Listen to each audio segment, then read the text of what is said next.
जय।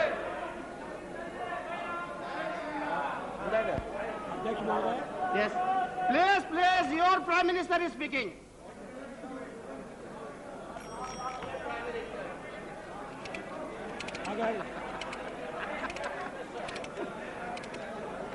शांति से सुनो भाई, शांति से सुनिए।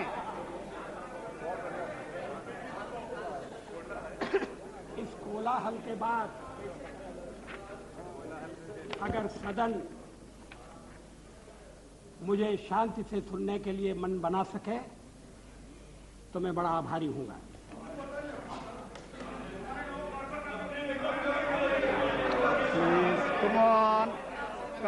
Come on. Yes. मेरे प्रस्ताव पर हुई चर्चा में जिन्होंने भाग लिया है, मैं उन सबको धन्यवाद देना चाहता हूं। ये सदन चर्चा के लिए है, जरूर शांतिपूर्ण चर्चा के लिए, संयमित चर्चा के लिए, तर्कपूर्ण चर्चा के लिए। कुछ मित्रों का प्रयत्न था कि कोई चर्चा न हो, तत्काल वोट ले लिया जाए और वो यहां से निकलते ही कुर्सी पर जाकर बैठ जाए। Like a child.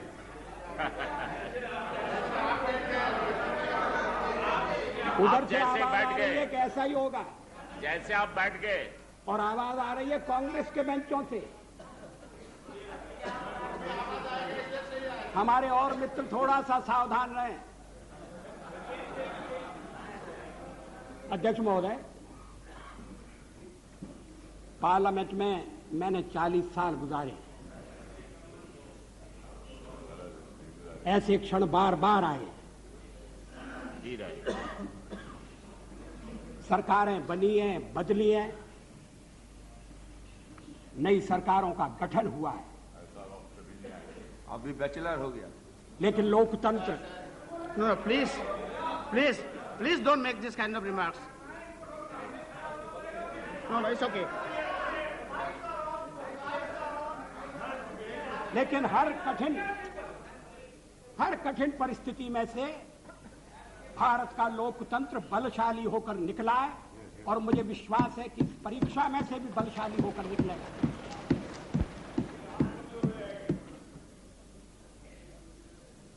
मैंने 40 साल आलोचना की है। आज भी अधिकांश में आलोचना सुनना पड़ी है। मराठी में एक कहावत है, निंदका से घर असावे शेजारी।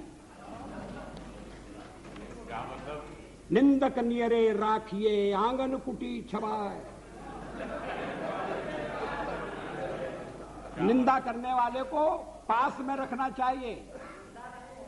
चापलूस नहीं तो बिगाड़ देंगे। अगर निंदक रहेगा तो बिना साबुन और पानी के सफाई करता रहेगा।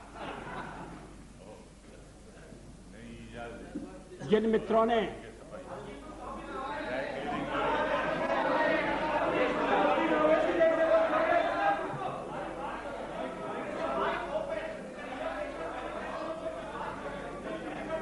वो शिकायत कर रहे हैं, कौन? क्या शिकायत?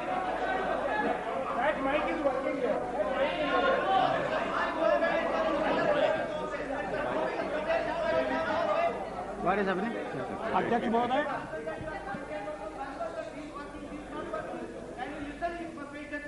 जिन्होंने प्रस्ताव का समर्थन किया है, It's okay, कोई उनको मैं विशेष रूप से धन्यवाद देना चाहता हूं।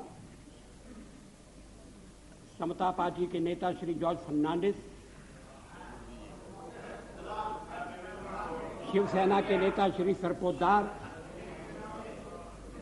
अकाली दल के नेता बरनाला जी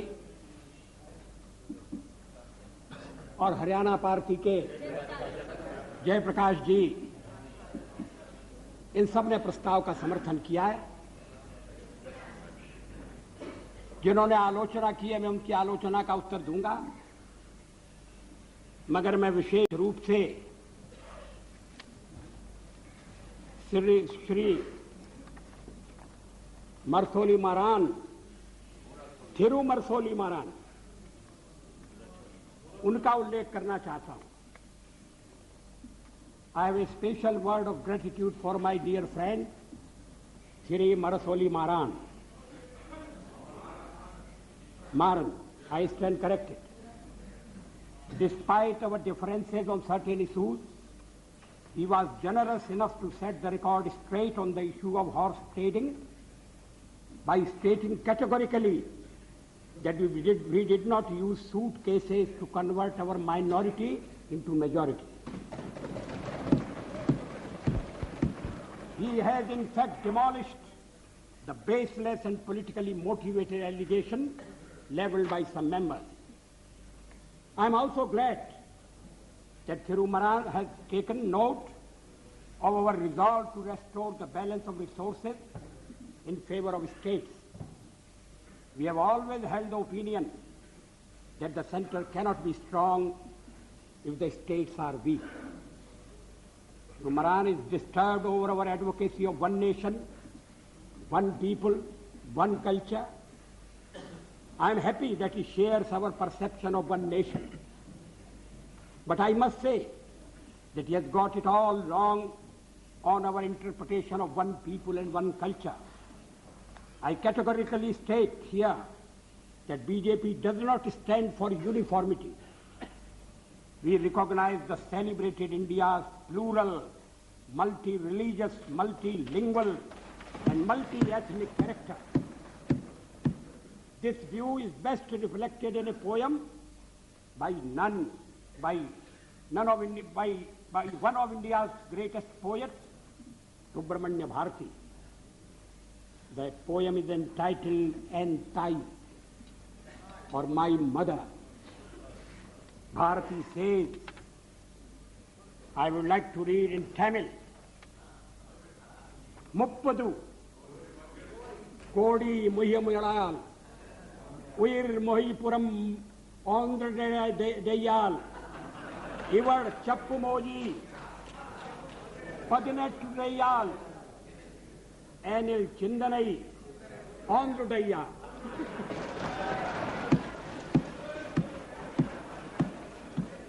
इसका मैं हिंदी में अनुवाद कर दूं.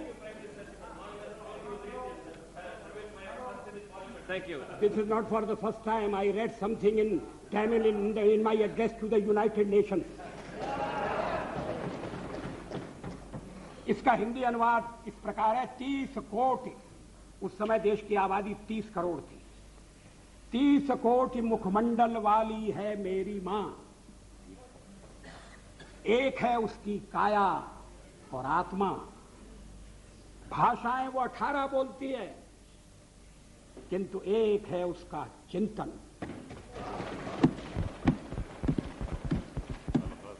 मित्रों, सभा अध्यक्ष महोदय,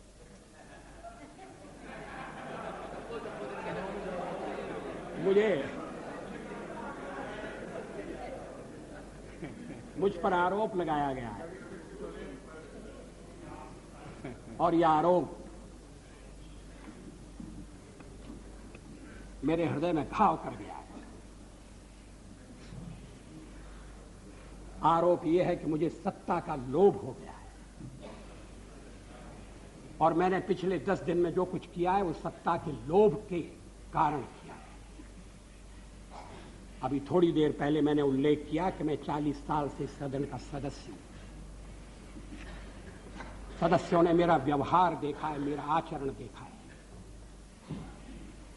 जनता दल के मित्रों के साथ मैं सत्ता में भी रहा हूं.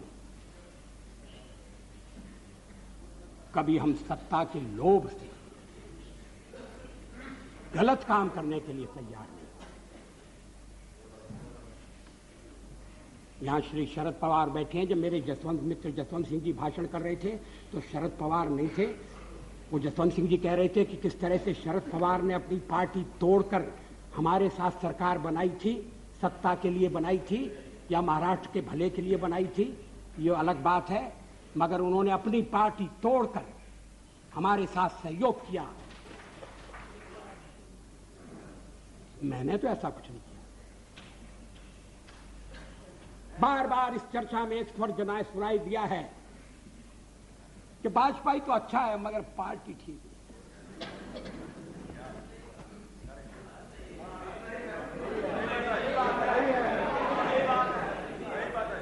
अच्छा, तो अच्छे वाजपेयी का आप क्या करने का इरादा रखते हैं?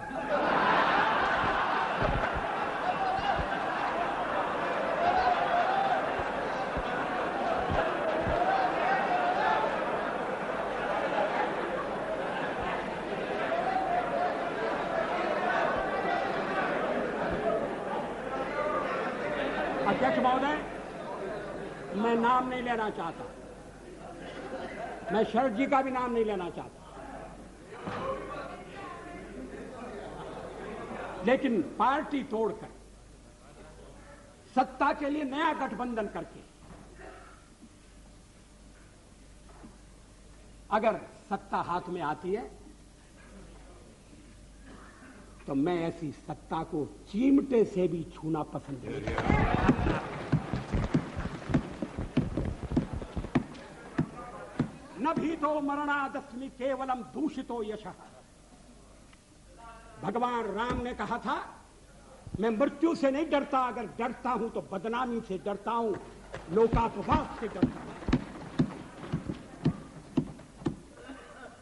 40 साल का मेरा राजनीतिक जीवन खुली किताब है, लेकिन जनता ने जब भारतीय जनता पार्टी को सबसे बड़े दल के रूप में समर्थन दिया तो क्या जनता की अवज्ञा होनी चाहिए? जब राष्ट्रपति ने मुझे बुलाया और सरकार बनाने के लिए बुलाया और कहा कि कल आपके मंत्रियों की शपथ विधि होना चाहिए और 31 तारीख तक आप अपना बहुमत सिद्ध कीजिए, तो क्या मैं मैदान छोड़कर चला जाता? मैं पलायन कर जाता? जिस जनता का हमने विश्वास अर्जित किया है और आप इकट्ठी भीड़ न करें।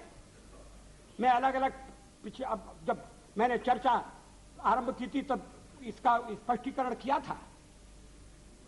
क्या यह तथ्य नहीं है कि हम सबसे बड़े दल के रूप में उभरे हैं? अब जो और तर्क दिए जा रहे हैं मैं उन पर आऊंगा। क्या मैं राष्ट्रपति महोदय से कहता कि नहीं, पहले मुझे जरा बात कर लेने दो,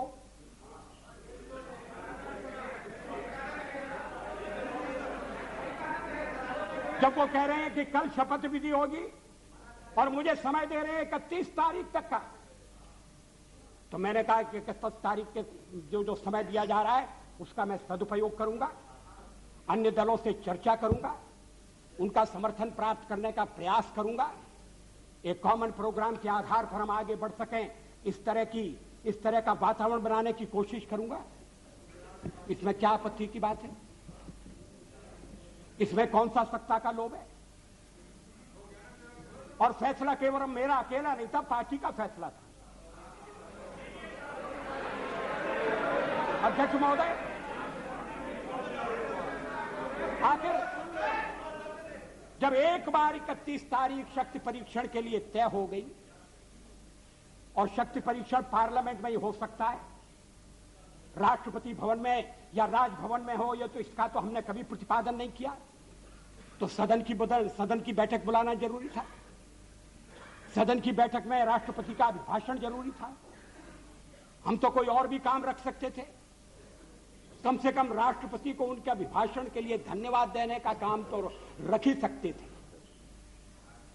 लेकिन ऐसा आपने ऐसा नहीं होने दिया और मैंने भी संदेह पैदा हो इसलिए इस बात पर जोर नहीं दिया। जल्दी से जल्दी पहला अवसर, और इसलिए 27 तारीख और 28 को आज फैसला होने जा रहा है। हम बल दे सकते थे कि नहीं, हमें 31 तक का समय दिया गया है, हम कुर्सी पर बैठे रहेंगे। अध्यक्ष महोदय, कमर के नीचे वार नहीं होना चाहिए, नियत पर शक नहीं होना चाहिए। मैंने ये खेल नहीं किया है, मैं आगे भी नहीं करूंगा। लोकतंत्र एक व्यवस्था है, अब कहा, अब गिनाया जा रहा है आपको कितने % वोट मिले।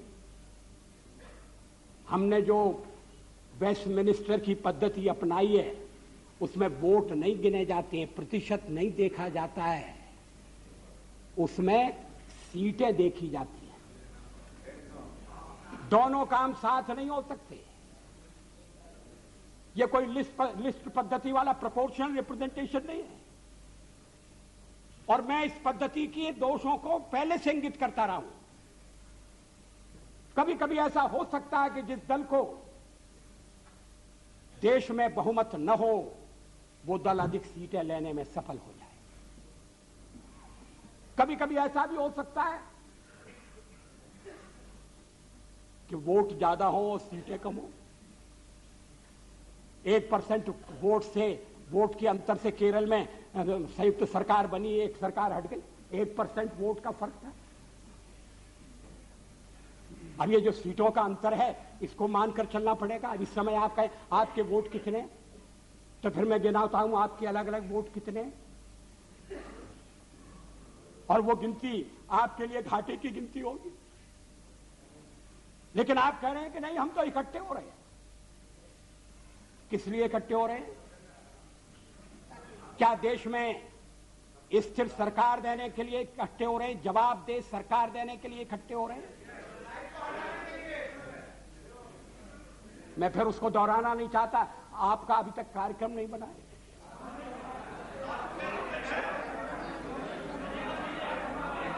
उस कार्यक्रम को लेकर आप जनता के पास नहीं गए।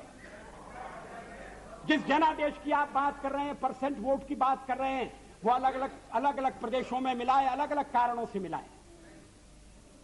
तमिलनाडु में मेरा तो कोई झगड़ा नहीं था डीएमके से,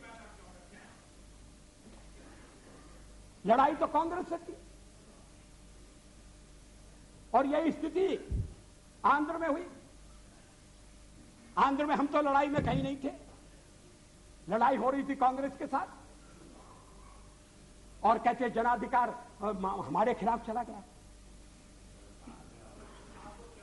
ये कैसा जनाधिकार है? आप कहना, आप कहिए, आप कह रहे हैं, दबे दबे कह रहे हैं, साफ साफ कहिए, खुलकर कहिए कि हम किसी भी कीमत पर आपको सत्ता में नहीं आने देंगे। ये भाषा ठीक नहीं है। इस भाषा के पीछे जो भावना है वो और भी गलत है।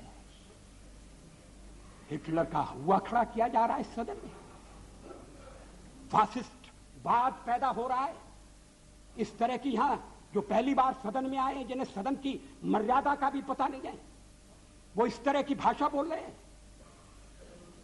मैं 40 साल से हूं पार्लियामेंट में।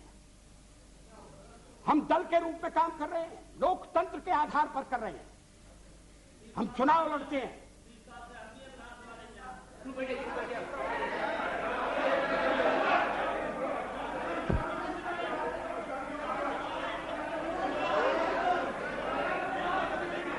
प्लीज अध्यक्ष महोदय, please have patience to listen.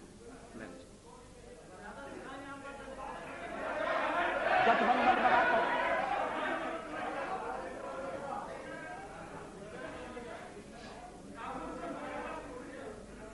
जनादेश कांग्रेस के खिलाफ है। कांग्रेस की संख्या आधी रह गई है। अलग अलग क्षेत्रों में अलग अलग ढंग से लोगों ने अपनी राय प्रकट की है। अब सब अगर इकट्ठे आ रहे हैं और कांग्रेस का समर्थन प्राप्त कर रहे हैं, और कांग्रेस समर्थन देने को तैयार है। कल मेरे मित्र श्री जॉर्ज फर्नांडिस ने जो कुछ कहा, मैं उसको दोहराना नहीं चाहता।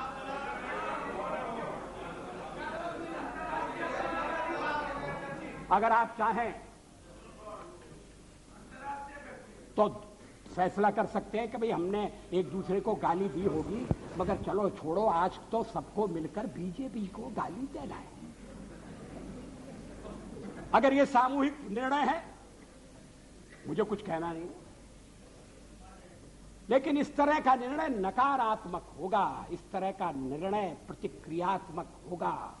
इस तरह का निर्णय केवल हमें आने से रोकने के लिए होगा और ये लोकतंत्र को स्वस्थ बनाने वाली परंपरा नहीं डालेगा। ये आज मैं आपको चेतावनी देना चाहता हूं। हम तो प्रतिपक्ष में बैठने के लिए तैयार हैं। अध्यक्ष महोदय, जब मैं राजनीति में आया मैंने कभी सोचा भी नहीं था कि मैं एमपी बनूंगा। मैं पत्रकार था और ये राजनीति, जिस तरह की राजनीति चल रही है, मुझे रास नहीं आती।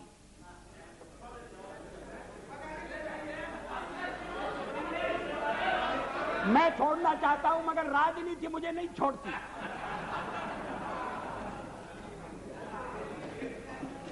विरोधी दल का नेता हुआ,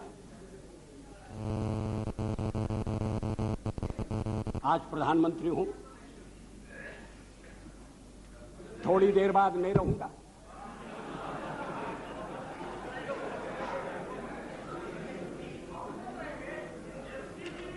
प्रधानमंत्री बनते समय कोई मेरा हृदय आनंद से उछलने लगा, ऐसा नहीं हुआ।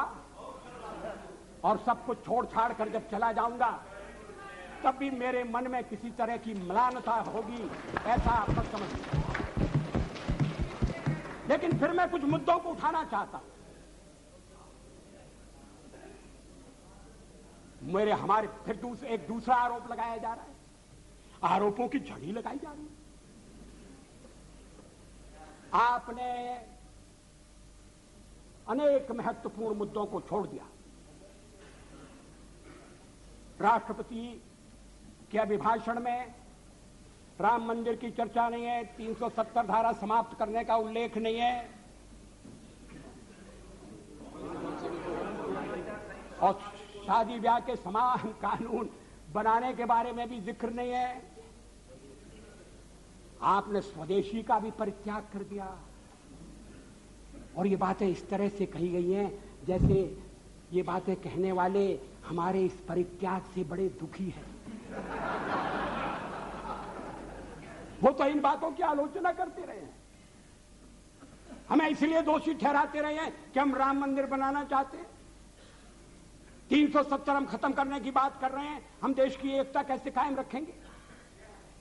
शादी ब्याह का समान कानून हो, भले ही संविधान में लिखा हो, भले ही सुप्रीम कोर्ट ने मोहर लगा दी हो, आप कैसे कह सकते हैं? अगर आप कहेंगे तो आप देश की एकता के तोड़क होंगे। और हम अगर कहते हैं कि नहीं, ये हमारे इस समय के कार्यक्रम में नहीं है, हाँ इस समय का इसलिए कि हमें बहुमत नहीं है। हाँ सही है, कोई छुपना छुपाने की बात नहीं है। बहुमत मिलने से करते आखिर हम बहुमत के लिए लड़ रहे हैं। ये है real face. Cat out of bag, now cat is out of bag. आखिर हम बहुमत, आखिर हमें जो जनमत मिला है, अगर आपको उस जनमत ने स्वीकार कर दिया है तो हमें भी पूरी तरह स्वीकार नहीं किया। हम तो बहुमत चाहते थे लेकिन बहुमत हमें नहीं मिला। अब हम सबसे बड़े दल के रूप में उभरे हैं तो हमारा प्रयास है कि कोई आम सहमति से कोई चीज बने, कोई चीज चले। और इसीलिए हमने विवाद की बातों का उल्लेख नहीं किया। इस पर क्या आपत्ति है? अभी यूनाइटेड फ्रंट बनने जा रहा है, बहुत अच्छा, बन गया तो बहुत अच्छा। अभी कार्यक्रम बनने वाला है, वो भी बन गया। तो क्या उस कार्यक्रम में मार्क्सिस्ट पार्टी की जितनी भी विचारधारा है, मार्क्सिस्ट पार्टी का जितना कार्यक्रम है, वो ज्यों का त्यों पूरे का पूरा समाविष्ट कर लिया गया है। और अगर कर लिया गया है तो मार्क्सिस्ट पार्टी फिर सरकार से दूर क्यों रह रही है? जब संयुक्त मोर्चा बनता है, जब अनेक दल निकट आते हैं, साथ आते हैं, तो फिर हरेक को कुछ न कुछ चीज छोड़ना पड़ती है। 1977 में भी हम 370 के समर्थक, 70 को समाप्त करने के समर्थक थे। ये रामविलास जी पासवान बैठे। 1977 में भी हम एटम बम बनाने के हक में थे। लेकिन हमने जब देखा कि लोकतंत्र पर संकट आया है, बाकी की सारी बातें इस समय एक तरफ रखने की जरूरत है और लोकतंत्र को बचाने की आवश्यकता है। इमरजेंसी के कारण लोकतंत्र खतरे में पड़ा था, देश एक जेल खाने में बदल गया था। हमने कहा कि मिलकर चलें और इस आने वाले अधिनायकवाद को रोकें। किसी ने हमको उस समय नहीं कहा कि आप 370 कहां छोड़ आए, किसी ने नहीं कहा और ठीक नहीं कहा। जब आप संयुक्त मोर्चा बनाएंगे तो हर एक पार्टी को थोड़ा थोड़ा अपना छोड़ना पड़ेगा, अपना थोड़े अपने विचारों को, कार्यक्रमों को अलग रखना पड़ेगा। और राष्ट्रपति ने अगर 31 तारीख तक का समय दिया तो इसीलिए दिया, राष्ट्रपति को मालूम था कि मेरा बहुमत नहीं है, लेकिन बड़ी पार्टी के रूप में उन्होंने बुलाया और 31 तक का समय दिया और दलों से बात करो, विचार विनिमय करो, इस बात का प्रयत्न करो कि कोई स्थिर सरकार बन जाए, स्थायी सरकार बन जाए। ये और देशों में भी होता है और ये होने लगा था। इसलिए कि आपने सबसे ज्यादा टांग अड़ाई।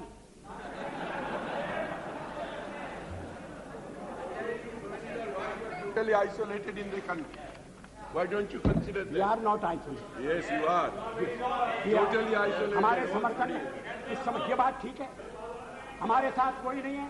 और फिर जब हम कहें कि हमारे साथ अकाली दल है जो अभी चुनाव जीत कर आया है, He is not pro BJP, he is anti Congress. That is why he is. You all pro Congress.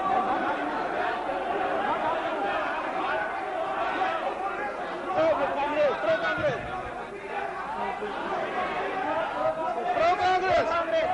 You are pro Congress.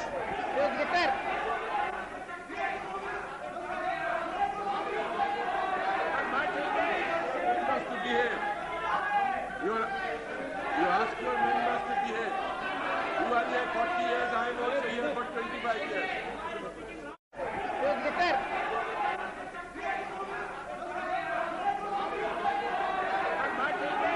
Members to behave. You ask your members to behave. You are here 40 years, I am also here for 25 years. I am also entitled to respect. What the Honorable Prime Minister is saying all the time, as if it was our solemn obligation to keep him in power. That is what we have been trying to find out from yesterday. If the majority of the members are not supporting you, is it the fault of the members? Other members who are not supporting you? I have got my own perception. I have got my own policies and programs. He is all the time accusing others as if we are entering into some combination. Does that justify him to remain in power without having the majority? Is this the way you are?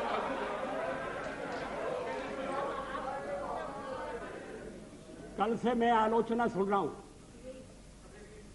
और जरा सी आलोचना इनसे सहन नहीं हो रही।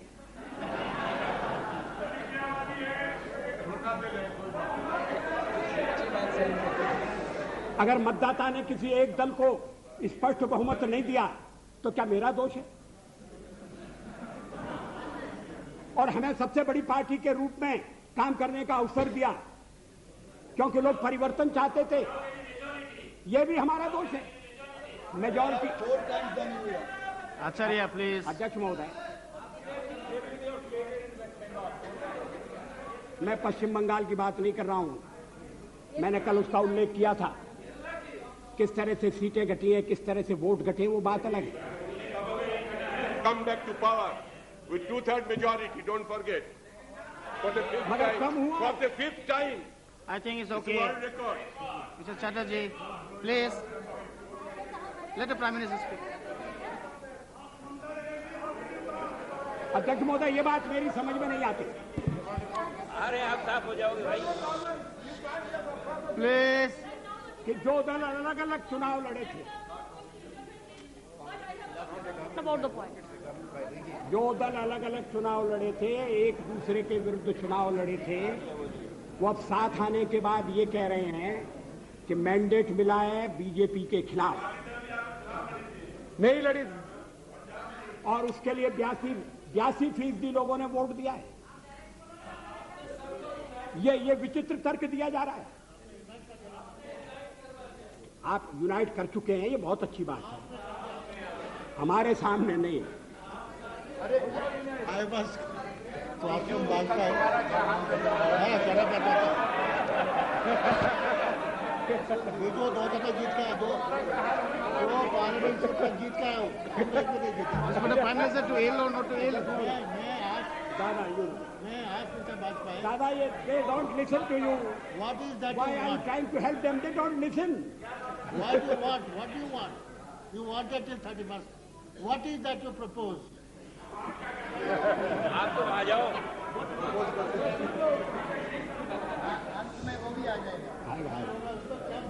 Have some patience. Let the Prime Minister continue. Please continue. मगर इतनी चर्चा चली, पहले तो आप चर्चा ही नहीं चाहते थे, और चर्चा चली तो सदस्यों ने रुचि ली और अच्छी बहस हुई, और निर्णय का वक्त आ जाएगा, आ गया। अभी भी आपको परेशानी हो रही है इतनी जल्दी सत्ता में जाने की। मुझे वो दिन याद है जब जनता पार्टी को तोड़कर आप चौधरी चरण सिंह जी को साउथ ब्लॉक ले गए थे और उनकी कुर्सी के पीछे खड़े होकर आपने फोटो खींचा।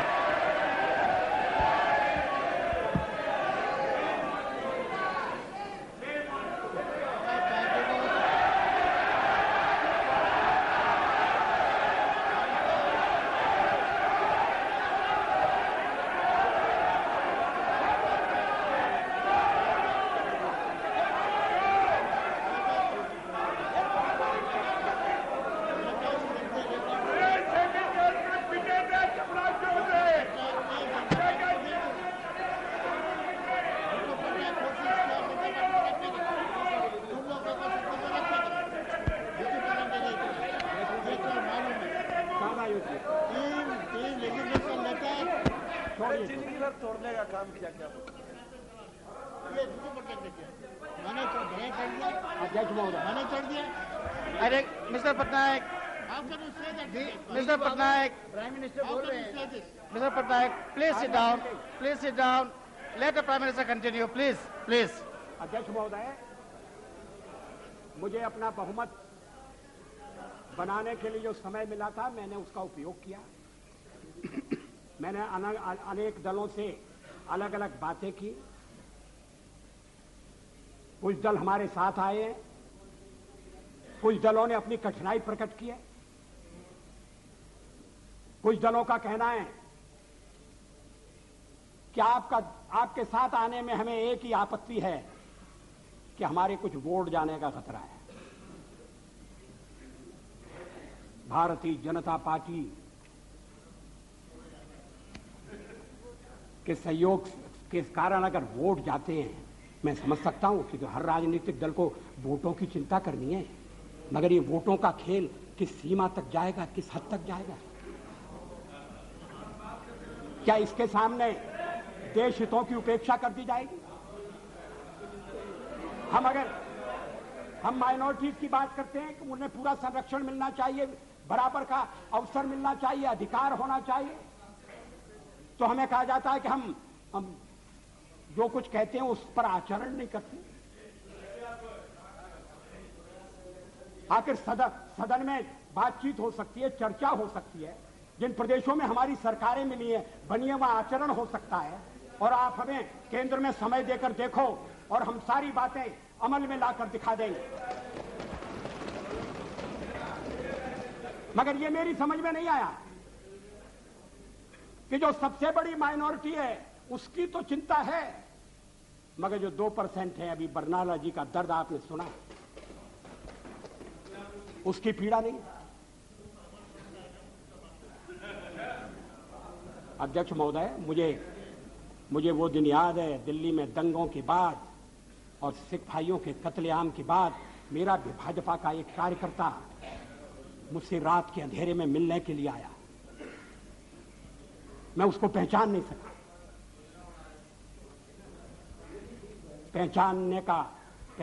सका क्योंकि उसको उसके बाल कटे हुए थे, उसके केश कटे हुए थे, दाढ़ी कटी हुई, केश कटे हुए थे। मैंने कहा तुम वही हो? तुमने ये क्या रूप बनाया? रात में क्यों आए हो? चुप कर क्यों आए हो? चोरी छिपे क्यों आए हो? कहा मैं दिन में आपके पास नहीं आ सकता, मैं केश धारण करके बाहर नहीं निकल सकता, इसलिए मैंने केशों की बलि चढ़ा दी है।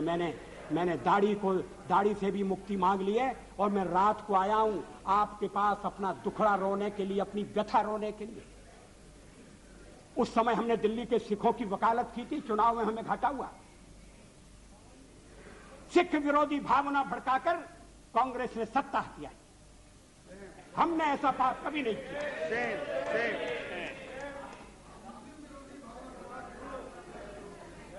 दोनों गलत है, मगर आप सिखों पर हुए अत्याचार की निंदा नहीं करते?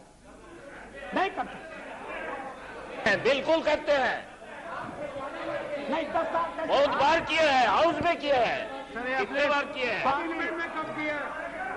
हाउस में कभी भी सारे अपराधी पकड़े नहीं गए? Number of times we raised this issue. Why is making such allegation? Mulayam ji,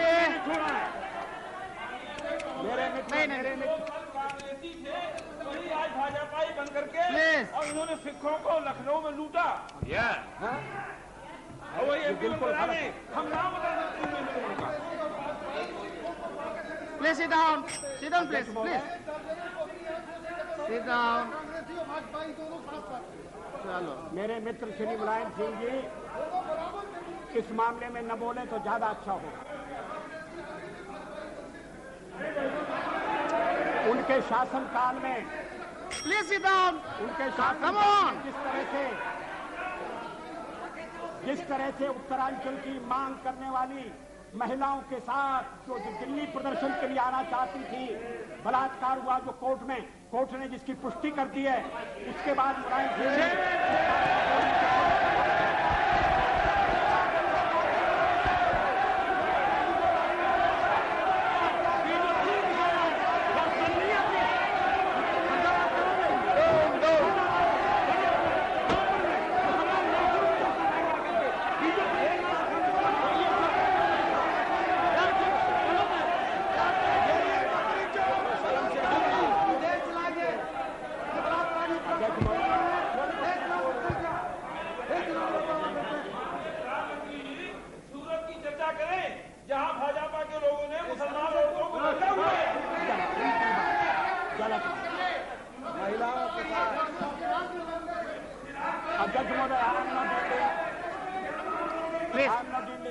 Please sit down. You have made your point. Please, no. Please sit down. No. ये सभी मित्र कल से लेकर आज तक बोलते रहे। अब मेरी बारी आई है, तो ये मेरा मुंह बंद करना चाहते हैं, ये होने वाला नहीं है। और अगर संख्या बल के आधार पर ये करने का आप प्रयास करेंगे तो हमें सदन के बाहर ये विचारों की लड़ाई ले जाना पड़ेगी।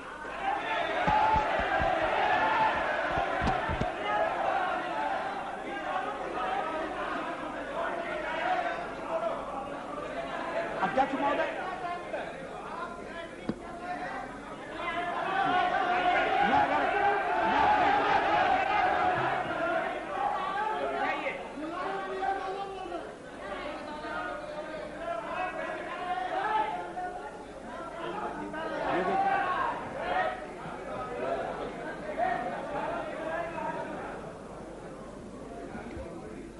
अध्यक्ष महोदय, मैं फिर प्लीज, जहां से मैंने आरंभ किया था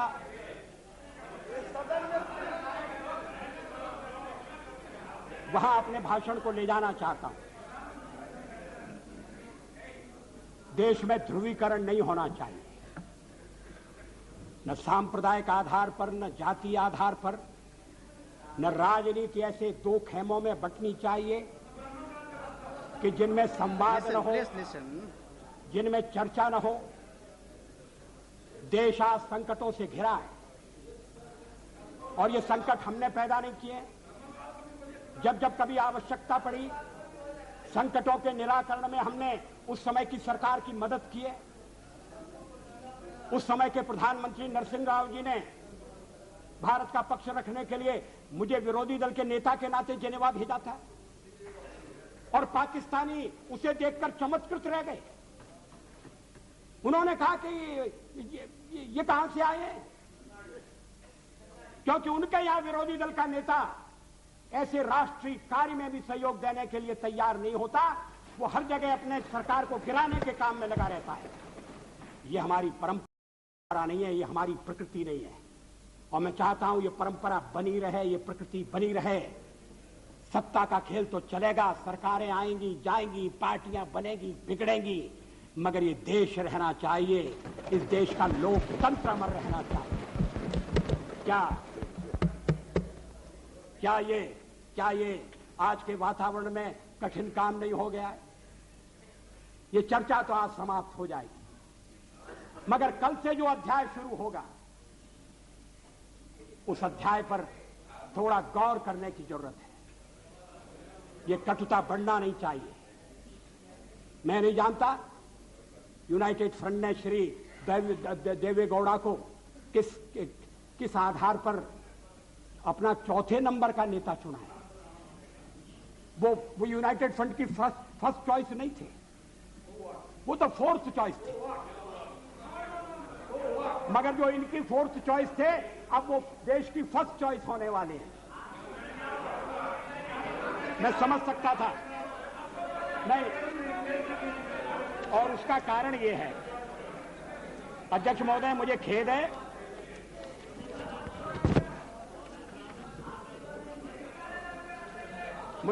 है कि इस चर्चा में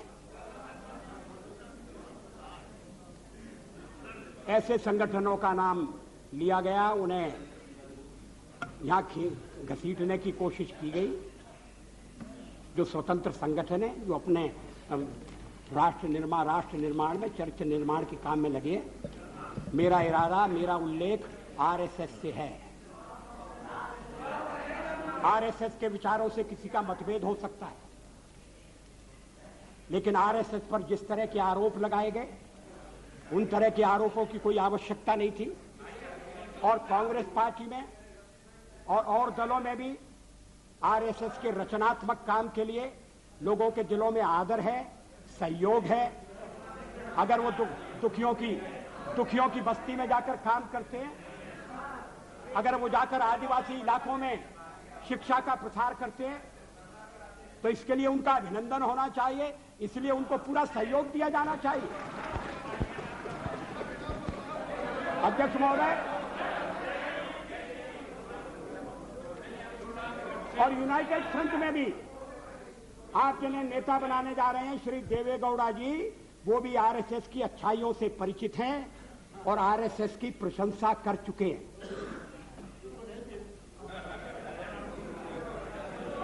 अभी आरएसएस की 20th एनिवर्सरी हुई थी। आरएसएस की ओर से संगठन के नेता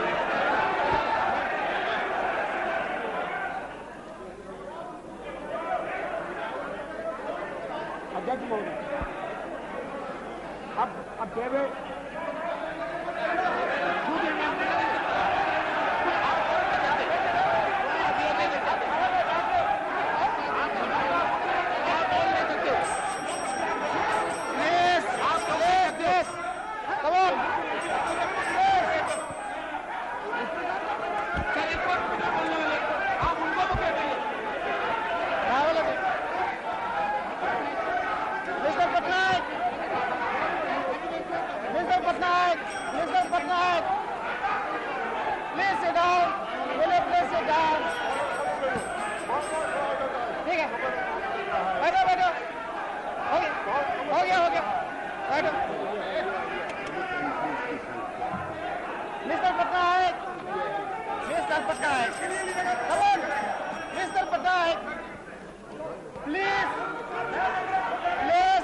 chair.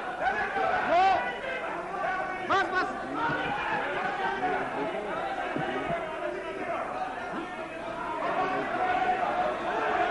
Please. Come on. No. Please sit down. अध्यक्ष महोदय, अरे क्या हो रहा है?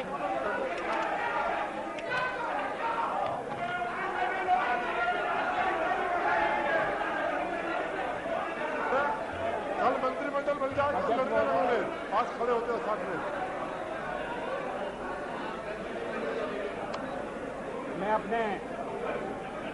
मैं अपने दल के सदस्यों से कहना चाहता हूं। हो गया भाई, हो गया। Enough. No, it's enough. Enough. ये एक और था जिसमें हमारे दलित कितने थे, ये नहीं है।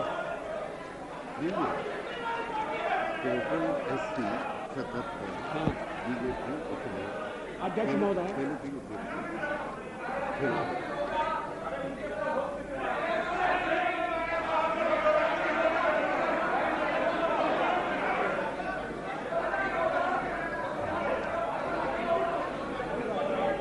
अध्यक्ष महोदय,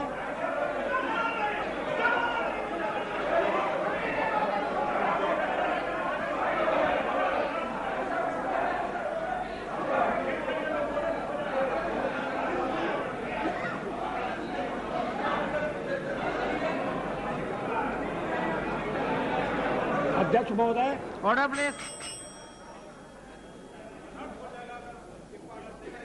मेरे मित्रों को समझना चाहिए कि मैं भी निर्वाचित होकर आया हूं। उन्हें यह भी समझना चाहिए कि मैं सबसे बड़ी पार्टी के नेता के नाते राष्ट्रपति महोदय द्वारा प्रधानमंत्री नियुक्त हुआ हूं।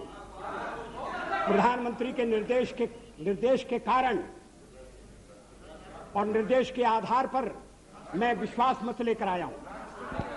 राष्ट्रपति,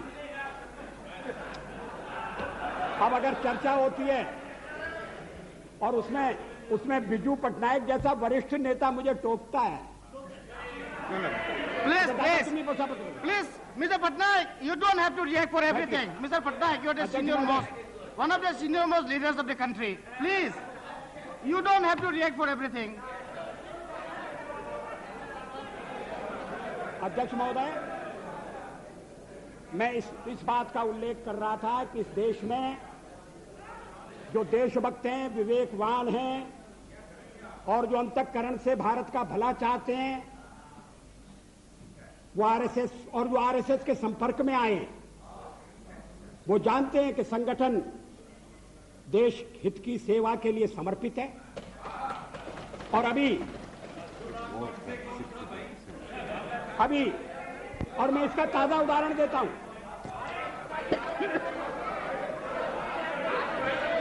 मैं इस बात का उल्लेख नहीं कर रहा कि चीनी आक्रमण के बाद पंडित नेहरू के नेतृत्व में रिपब्लिक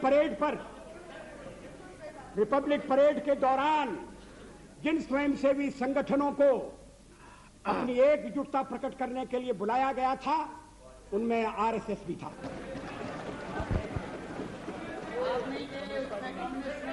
स्वर्गीय, उसमें कम्युनिस्ट नहीं थे। कम्युनिस्ट तो क्या भूमिका अदा कर रहे थे, मैं कहना नहीं चाहता। श्री लाल बहादुर शास्त्री के जमाने में वो भी भारत के प्रधानमंत्री थे, लोकप्रिय प्रधानमंत्री थे। जब देश पाकिस्तान के साथ हमारी लड़ाई हुई और उन्हें दिल्ली में कंट्रोल करने के लिए और ऐसे शिक्षित लोगों की आवश्यकता थी, तो आरएसएस के स्वयंसेवक या कंट्रोल करते थे, ट्रैफिक को कंट्रोल करते थे।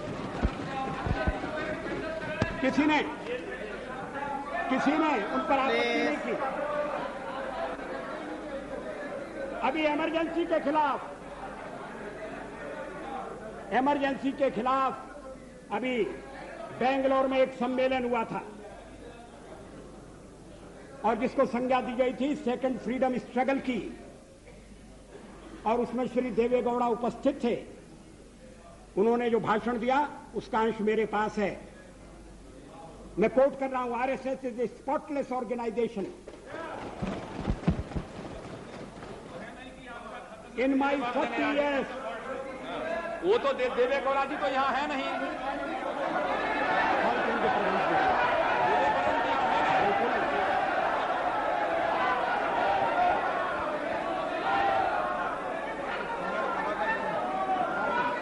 Speaker, sir, allow the Prime Minister to speak. अध्यक्ष महोदय क्या हो रहा है, क्या कर रहे हैं? ये तो पढ़ा जाए। Allow the Prime Minister to put forth the facts.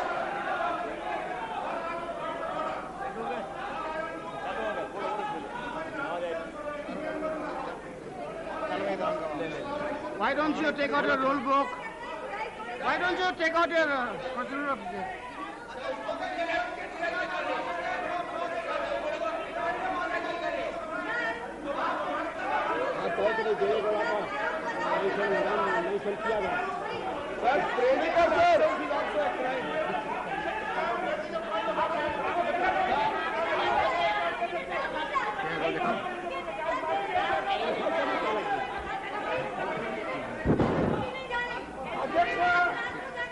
अध्यक्ष महोदय, क्या वो किसी किताब से उल्लेख दे रहे हैं या किसी हाउस का प्रोसीडिंग है? About taking name of somebody.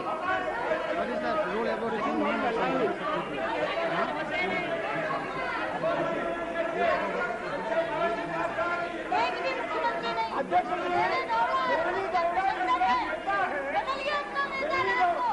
Please. I will come to you. I'll come to you. Yes, mister. Please. I have given floor time. Let us listen. Mr. Speaker, sir. Please. Mr. Loda. Justice Loda. I have given time to him. He'll come to you. Mr. Speaker, sir, I just want to draw your attention. Please, madam. Any member in this house has every right to quote any document provided. You were voting previously. Just a moment, let me finish. Right? Mr. Speaker, sir, but without any document, before authentication and before your prior permission, and that too, if any person is absent about him, nothing should be made public because he has no right to reply to this house, sir. Therefore, the Honorable Prime Minister, who was telling that he is having 30 years... Come on, under what rules? So he is quoting one document. Your point of order is under what rules? I said already... Come on. Under Rule 115, sir, the member which is once misquoting and directing this and unnecessarily making this allegation against Mr. Davegowda having no relevance and the record is absolutely false and fabricated. He is trying to malign Mr. Davegowda in a manner that he is trying to make confusion among the United Front. That is his intent. And the Honorable Prime Minister should not know that he was talking below today. He is very much going to the debate. Sir, again I am drawing your attention, Mr. Speaker, in Bangalore, we can authenticate the statement of Deve Gowda where he said about RSS, Nishkalanka Charitrena Deve Gowda. I can give you Kannada Prabha to Indian Express, and it is authenticated. It is quoted from newspaper. What is nothing in it? What is nothing in it?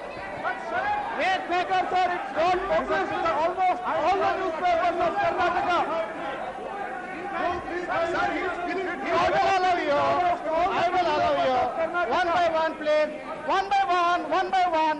Mr. Ahmed, I will come to you. Listen. What happened to your ears? Do you have ears? Have you got ears or not? Come on. Sit down. I have given him the permission to speak first. Sir, I draw your attention to Rule 353.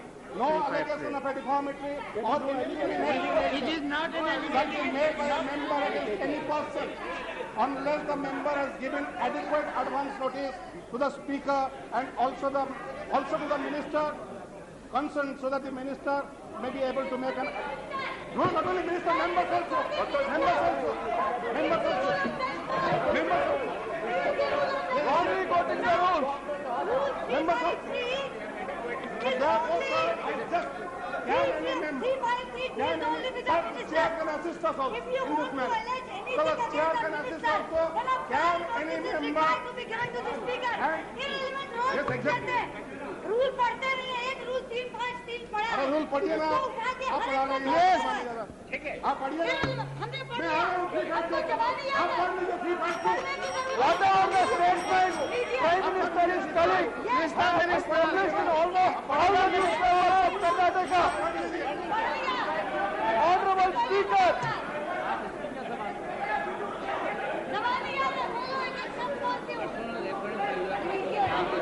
But again, sir, 3-5-2, categorically says, reference, a member while speaking shall not, a member while speaking shall not, refer to any matter, the judicial decision is pending, make personal reference by your delegation, implement a motion. Sir, 3-5-2, and referring to 3-5-2. Rule 3-5-2.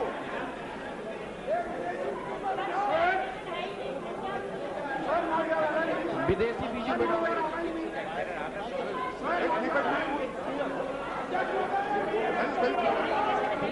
Yes. Have you finished? Mr. Jena, have you finished? Anyway, you are finished. Honorable Speaker. The rule 353. Let us listen to him. Sir, the rule 353 is very clear. No allegation of Questions to be divided, to be decided. You know, I think it will be. I don't like to give a final ruling on that. If the Prime Minister can avoid it at the moment. Yes. I'm sorry. Will you allow me to? Yeah, Prime Minister. अध्यक्ष महोदय, मैं बेंगलोर में आयोजित एक समारोह का उल्लेख कर रहा हूं,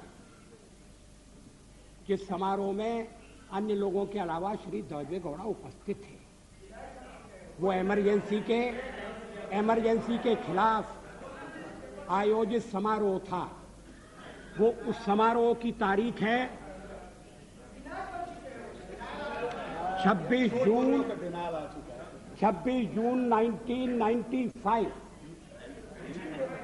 अगर श्री देवे गौड़ा का बयान गलत होता, अगर जो अखबार में छपाए, और क्या सब अखबारों में गलत बयान छपता? आप सुनिए। No, please. अध्यक्ष महोदय, इस बयान का कोई खंडन नहीं आया। श्री देवे गौड़ा अगर इस बयान को गलत समझते, अगर ये मिस रिपोर्ट हुआ है, तो खंडन भेज सकते थे, क्लैरिफिकेशन भेज सकते थे। ऐसा तो उन्होंने नहीं किया। अब अध्यक्ष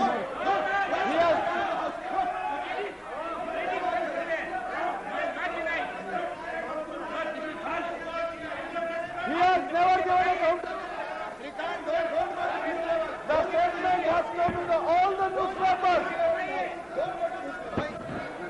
It has come in almost all the newspapers of Karnataka.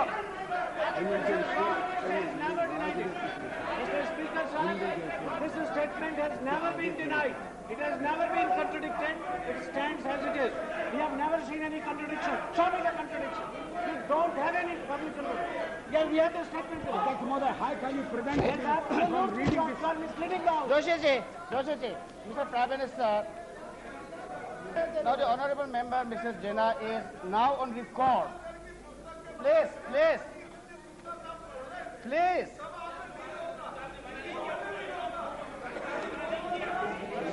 अरे सुनो भाई, क्या आप लोग क्या बात कर रहा है? Please tell them. Sir, we have an audio and video cassette of that program. We have the audio and video cassette of that program. What he is saying, I'm ready to submit in the House the audio and video cassette of the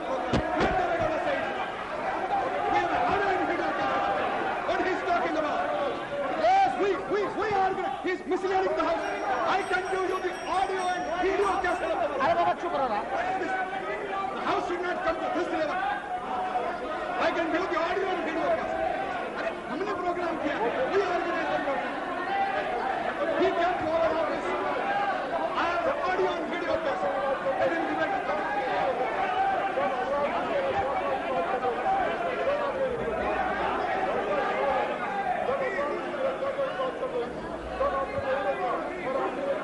Misleading the house. Sir, we arranged the program. We invited him. Voting कराइए।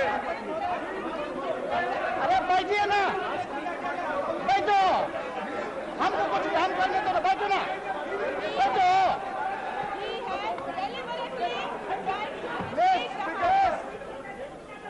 Uma ji, come on, let us conduct the house. Come on, please. I want to do.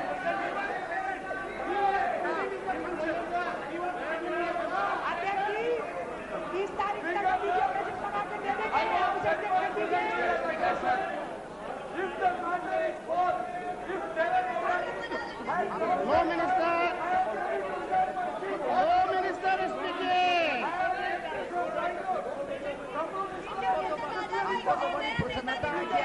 दो minister को बोलने दो, कानून मंत्री जी को बोलने दो।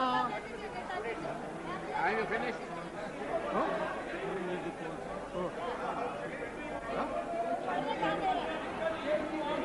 भाई साहब एक और तो आप विरोध करते हैं सर, एक थोड़ा जो भी आ रहे थे अभी We have already contradicted. But if the Prime Minister wants to read, let him read. जो आरएसएस का प्रशंसा करे, आरएसएस की शाखा में गया हुआ है। Come on. Okay. All right. If the Prime Minister, if the Prime Minister is willing to authenticate the document, go ahead. Mr. Speaker, apart from authenticating the document, we have some present who was present at this meeting.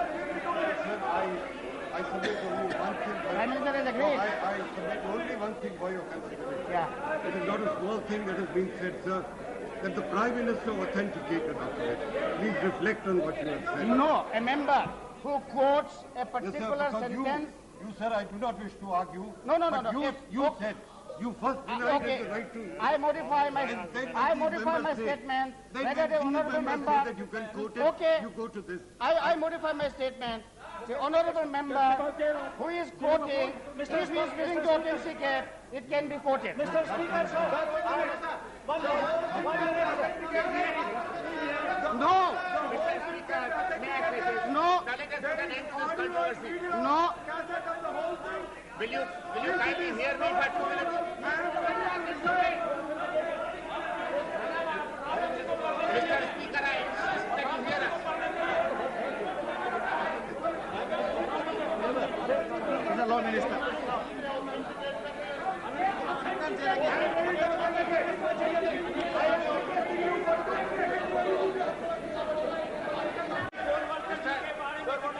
I have allowed the Prime Minister to quote it. Yes. He can quote. And he is doing it as a right, not by grace of anyone. He is reading this document as a matter of right, not as a matter of grace from anybody. I have allowed you, sir, to quote.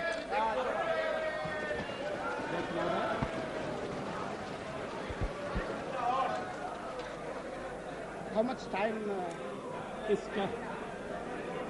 I am not responsible for this. I am sorry. I must have my say. मैं यहाँ किसी की कृपा से नहीं आया हूँ और किसी कृपा से नहीं बोलूंगा।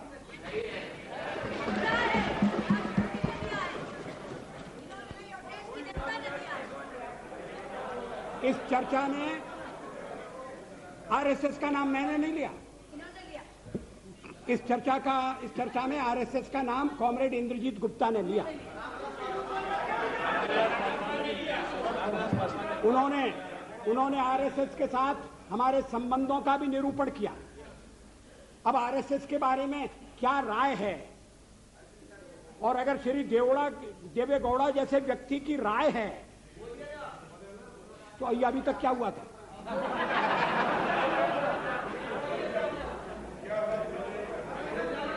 अध्यक्ष महोदय, और ये और बीच में ये कहा गया कि ये गलत है, और उस समय मैंने निवेदन किया कि 26 जून 1995 का फंक्शन है, 1995 का 1977 के बारे में। Please, let the Prime Minister speak. You must have confidence in your Prime Minister.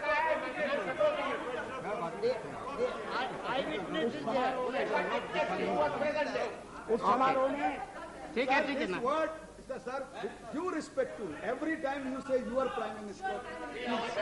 Our Prime Minister. Prime Minister is Prime Minister. Okay, Prime Minister. Till then, you should not say your Prime Minister. Prime Minister, yes.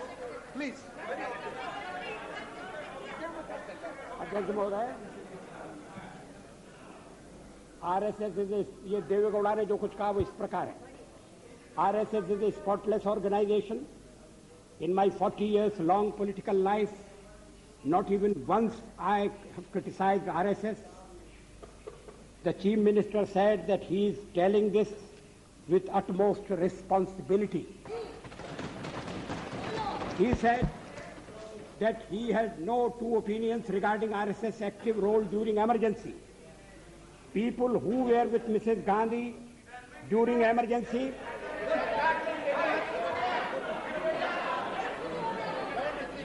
who praised her, who appreciated emergency, they are today with us and enjoying power. But RSS is the only organization without any black spot. Others have wavered this or that way, Shri Gowda said. अध्यक्ष महोदय, ये मैं देवेगौड़ा की निंदा के लिए नहीं कह रहा हूं। देवेगौड़ा ने आरएसएस का मूल्यांकन किया, सही मूल्यांकन किया, इसके लिए मैं उनकी प्रशंसा करना चाहता हूं। और आप चाहते हैं कि उनकी प्रशंसा भी सदन में न सुनी जाए, और किसी एक अखबार में नहीं छपा, तमाम अखबारों में छपा। और जैसा मैंने कहा उस समय किसी ने खंडन नहीं किया। अध्यक्ष महोदय, एक बात और इस चर्चा में कही गई जिसका मैं उत्तर देना चाहूंगा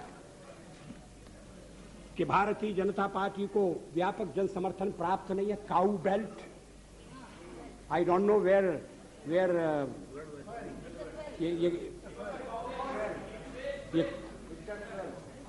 काऊ बेल्ट है, काऊ बेल्ट का समर्थन है। जो काऊ बेल्ट जिससे कहा जाता है उसको इस तरह से सदन में उल्लेखित करना, किस क्षेत्र की आप बात कर रहे हैं? हरियाणा में हम हरियाणा में जीते, हमने कर्नाटक में समर्थन प्राप्त किया है, और ये ठीक है कि केरल में और तमिलनाडु में हम उतने शक्तिशाली नहीं है, मगर हमारा संगठन है। पश्चिम बंगाल में भी हमें 10% से थोड़ा कम वोट मिला हुआ है। अगर आप वोट की बात करते हैं तो फिर 10% वोट की बात करिए। इस सदन में एक व्यक्ति की पार्टियां, एक व्यक्ति की पार्टी, और वो हमारे खिलाफ जमघट करके और हमें हटाने का प्रयास कर रहे हैं। उन्हें प्रयास करने का पूरा अधिकार है, मगर है वो एक व्यक्ति की पार्टी। एकला चलो रे, और चलो एकला अपने चुनाव क्षेत्र से, और दिल्ली में आकर हो जाओ इकट्ठे रे। किस लिए इकट्ठे हो जाओ? देश के भले के लिए। स्वागत है, हम भी अपने ढंग से देश की सेवा कर रहे हैं, और अगर हम देशभक्त न होते और अगर हम निस्वार्थ भाव से राजनीति में अपना स्थान बनाने का प्रयास न करते, और हमारे इन प्रयासों के पीछे 40 साल की साधना है, ये कोई आकस्मिक जनादेश नहीं है, कोई चमत्कार नहीं हुआ है। हमने मेहनत की, हम लोगों में गए, हमने संघर्ष किया है। पार्टी 365 दिन चलने वाली पार्टी है। ये कोई चुनाव में कुकर मुक्के की तरह से खड़ी होने वाली पार्टी नहीं है। और आज हमें अकारण कटघरे में खड़ा किया जा रहा है क्योंकि हम थोड़ी ज्यादा सीटें नहीं ले सके। हम मानते हैं हमारी कमजोरी है, हमें बहुमत मिलना चाहिए। राष्ट्रपति ने हमें अवसर दिया, हमने उसका लाभ उठाने की कोशिश की है, हमें सफलता नहीं मिली, वो अलग बात है। लेकिन हम फिर भी सदन में सबसे बड़े विरोधी दल के रूप में बैठेंगे और आपको हमारा सहयोग लेकर सदन चलाना पड़ेगा, इस बात को मत भूलिए। मगर सदन चलाने में और ठीक तरह से चलाने में हम आपको पूरा सहयोग देंगे, ये आपको आश्वासन देना चाहते हैं। मगर सरकार आप कैसी बनाएंगे, वो सरकार किस कार्यक्रम पर बनेगी, वो सरकार कैसी चलेगी, मैं नहीं जानता। लेकिन जहां तक दलितों का सवाल है, शेड्यूल कास्ट के टोटल मेंबर्स हैं 77 और उनमें से 29 मेंबर्स बीजेपी के चुने गए।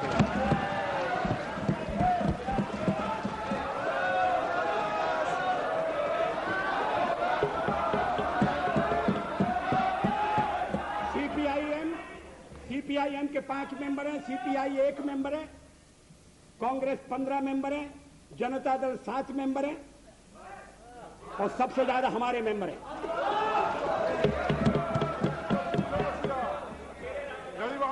और एसटीसी में भी, शेड्यूल ट्राइब में भी total number of seat is 41, BJP 11। हमारा जनाधार नहीं है, हमें लोगों का व्यापक समर्थन प्राप्त नहीं है। अगर आप हमें छोड़कर सत्ता बनाना चाहते हैं और आप समझते हैं कि वो सरकार टिकाऊ होगी, मुझे तो उसके टिकने के लक्षण नहीं दिखाई देते। वो पहले तो उसका जन्म लेना कठिन है, जन्म लेने के बाद जीवित रहना कठिन है। और ये सरकार अंतर विरोधों में घिरी हुई देश का कितना लाभ कर सकेगी, ये एक प्रश्नवाचक चिन्ह है। हर बात के लिए आपको कांग्रेस के पास दौड़ना पड़ेगा। और जब आप उन पर निर्भर हो जाएंगे, अभी तो मैं नहीं जानता, पहले चर्चा हुई थी, कुछ शर्तें लगाई जा रही, फिर चर्चा हुई कि कोऑर्डिनेटिंग कमेटी बनाना पड़ेगी। फ्लोर पर भी हम लोग कोऑर्डिनेशन करते हैं, उसके बिना तो सदन नहीं चलता। आप सारा देश चलाना चाहते हैं, बड़ी अच्छी बात है, हमारी शुभकामनाएं आपके साथ हैं। हम अपने देश की सेवा के कार्य में जुटे रहेंगे। हम संख्या बल के सामने सर झुकाते हैं और आपको विश्वास दिलाते हैं कि जो कार्य हमने अपने हाथ में लिया है, वो जब तक राष्ट्रीय उद्देश्य पूरा नहीं कर लेंगे, तब तक विश्राम से नहीं बैठेंगे, तब तक आराम से नहीं बैठेंगे। अध्यक्ष महोदय, मैं अपना त्यागपत्र राष्ट्रपति महोदय को देने जा रहा हूं।